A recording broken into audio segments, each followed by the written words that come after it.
that this is a fine nation because it was founded upon Judeo-Christian values.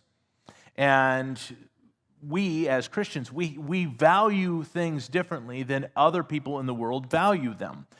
And whenever we as Christians start to value what the world values instead of what God values, we end up in trouble. And I can't help but to think back to the nation of Israel as God brought them out of slavery and was bringing them into the promised land. They had for them God as king.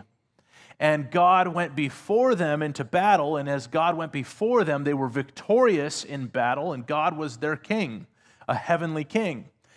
But there came a point in the life of Israel, the life of the nation of Israel, where they said, you know what? We don't want God as king over us anymore. We want to be like everyone else.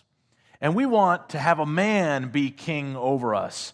And there's a problem with that. Human beings as rulers don't do a good job because they are imperfect. And that's what happened. They fell into a desire to be like the rest of the world and not value what God wanted them to value, but to value what the world values. And we see in 1 Samuel 8, after God gave this whole list of what would happen if a man was king over them instead of God as king, this list was very long, and it was not good, the things that would happen, the things the king would do. It says, nevertheless, the people refused to obey the voice of Samuel, and they said, no, but we will have a king over us, that we also may be like all the nations, and that our king may judge us and go out before us and fight our battles. No, we want to be just like everyone else. God's people do wrong when they want to be like everyone else. And God's people do well when they value what God values. They said, this is what we want. God is a gentleman. God does not force himself on anyone. And he certainly wasn't going to force himself on them. He says, you want that? That's what you want? I've already told you what will happen if that's what you want, but I'll give it to you if that's what you want. Here you go.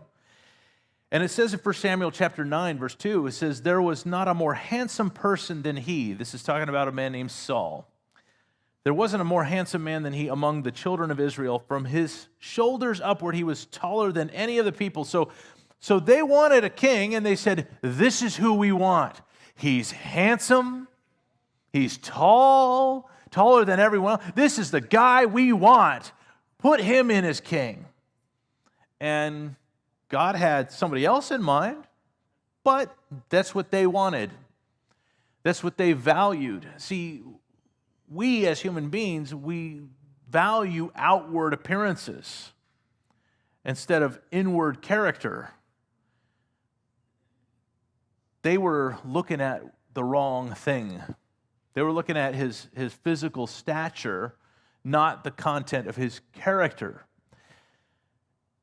We have to get our value system right. And as Christians, our value system, the things that we value about marriage, the things that we value about parenting, the things that we value about work, and I could keep going on and on. The things that we value are going to be different from the rest of the world. This is why America was so uniquely different from every country who had ever existed. It was because we based our value system on Judeo-Christian values. We based it on what does God's word say.